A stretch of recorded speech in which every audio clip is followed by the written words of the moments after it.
Magandang araw, di ba? Good morning mga ka-sweet langs! It's Sunday today and happy Sunday! And for today, after kong mag-skincare, mga ka-sweet langs, ayan, makintab-kintab pa ang aking face. Puntahan natin si husband na nasa kitchen and he is preparing our breakfast. Ayan, si husband. And he is cooking fried egg. Fried egg at saka samahan na din ng corned beef and then magpiprito din siya ng dried fish. Ayan na yung dried fish. Magulo sa kitchen. Yeah. So, siya ang nag-aayos, nag-prepare ng breakfast. Loves, tingin ka dito, mag-hi ka. Hindi mo lang umiti ang chef, ang cook. So, ayan na mga ka-sweet langs. Ang sarap-sarap naman ng egg na yan. Dapat hinuli mo ito para mas crispy pa mamaya. So, ayan na siya. Habang nagpriprito na yung husband ko, ako naman is magsasampay sa labas. Super na naaarawan yung sinampay ko. Ayan, magsampay tayo. Bago simulan ang paglilinis sa bahay.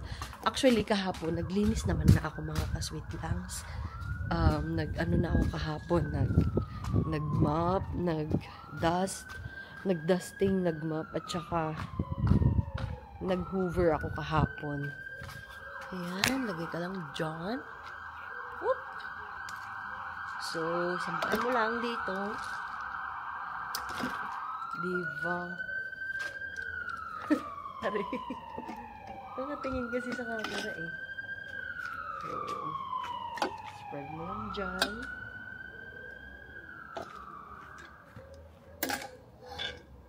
Ang mga pinamili. Ayan. Finish. Oh. After nyan, bawal mag-ingay. Charot. Yun, dun yung sampayan namin mga ka-sweet langs.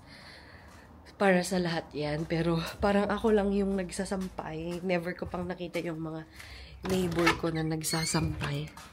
Makintab-kintab yung mukha ko Kasi bagong skincare yan. Wala akong nilagay na makeup. So yan yung natural face ko pag gising.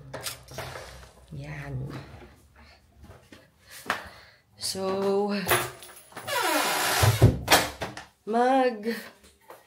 lilinis na tayo. Ang init, grabe. Ang init ngayon dito sa UK. Diyos ko.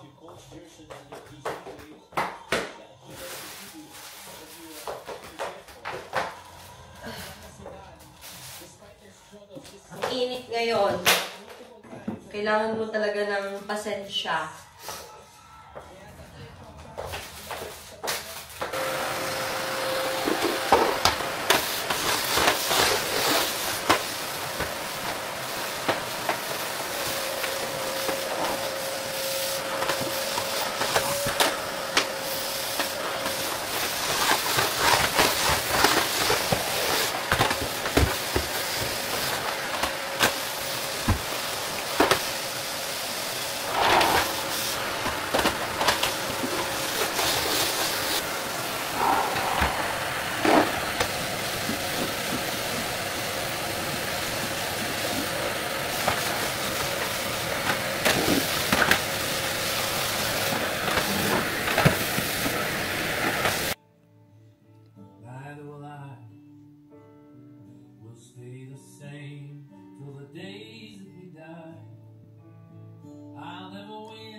Yummy. Thank you, Lord, for the food. Let's eat, mga ka-sweet langs, ha? This is the breakfast. pag weekend kasi, tapos day off ako, ganito ang breakfast namin. Minsan-minsan lang to. Maybe, like, twice in a month. Kasi madalang talaga akong mag-day off ng weekend. Kaya pag may weekend day off ako, sinusulit na namin to. Sinusulit like, yeah. Having breakfast together. Ang nagkakamay kami. Ang sarap ng tuyo. Madami pa yung tuyo lang. Ha? Ano? Yung barbaro. Lalakad tayo? Ikot na. Lalakad o mag-bike? Mga nagano. Hello? There are children around. This isn't over. This is not over. You're gonna be sorry. Let's go. Let's go. Let's go. Let's go. And why the fuck would you believe Tennessee? You just admitted it. Did I? You stole. Ay mga ka-sweet langs! May nabalitaan kami kasi dito sa amin. Meron daw bagong open na Asian store. Malapit dito sa bahay. So, naglalakad kami ng aking husband. Pupuntahan lang namin. Hindi naman kami bibili. Kasi nakapag-grocery na kami kahapon. So, today is Sunday. As you can see, walang masyadong tao sa kalsada. Kasi, basically, ang mga tao dito pag Sunday, nagpapahinga na sila. Kasi, Saturday talaga yung parang super busy. Saturday yung nag-grocery, family day, and so on. So, wala. Kami lang yata yung naglalakad dito at the moment. Nasa loob lahat sila ng kanilang mga bahay-bahay. Nagpe-prepare ng roast dinner kasi, di ba, pag Sunday, uso dito yung kumakain sila ng roast dinner or roast lunch. Something roast.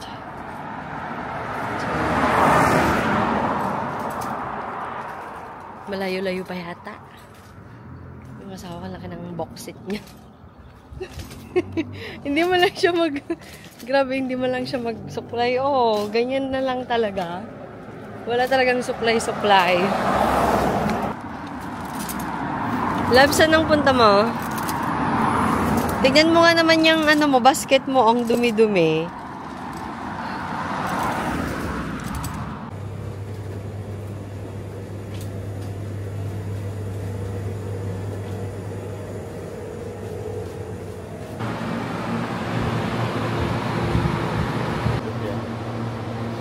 Panglaga lang yan. Pangit ang prito niya.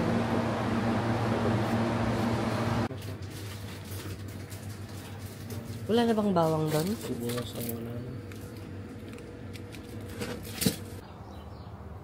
Ayan na nga mga ka-sweet lang. Paalis na kami.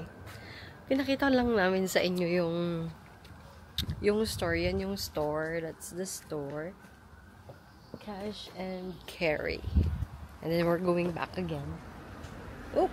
Just wait for the traffic. There is traffic approaching.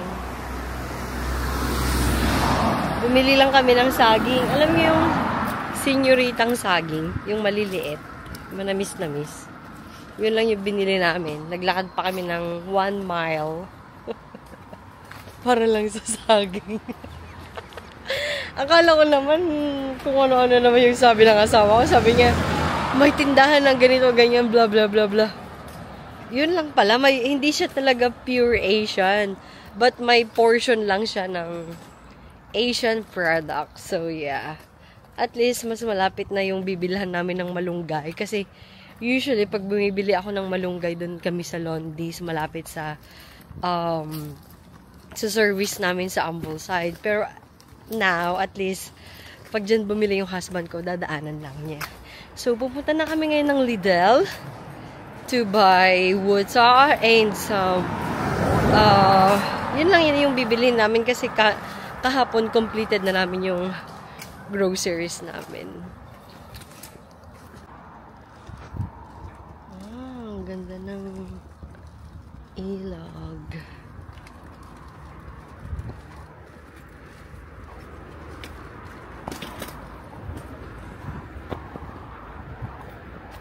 Namin water lang yung bibilihin pero madami-dami na naman ang nabili mga ka-sweet lang.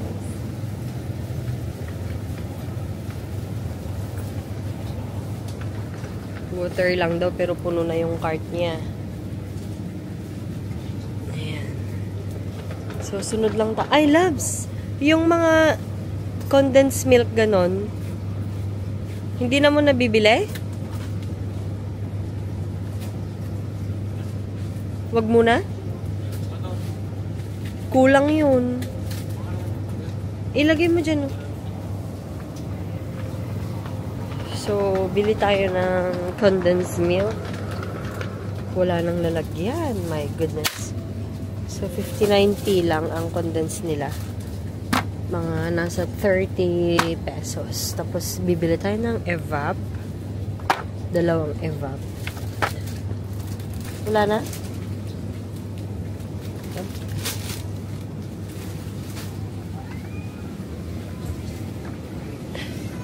Tsaka tubig na.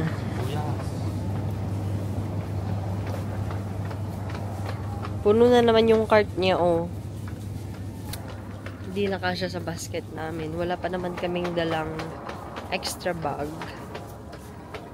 So, we'll see. Kasi bumili kami ng juice kanina sa Polish shop. Masarap kasi yung iced tea. Gusto namin yung ganun. Uy, look, yung pakwan ang laki, oh. Pakwan. Oh. That's the pakwan. Ipay. Pag bibili ka ng patatas dito, sako-sako. Pero meron din namang bags. Pero alam niyo naman yung mga British, mahilig sila ng patatas. Ayan. May sparkling water din. Tapos may mga flavored, oh. Flavored Keurig Blend Sparkling Peach and Passion Fruit. Ayoko ng ganyan kasi. Oops. Baka mamaya malaglag to. Hindi. Kasi puno na yung basket namin, oh. May saging pa kami dyan. Buka lang ng isa. Ayan.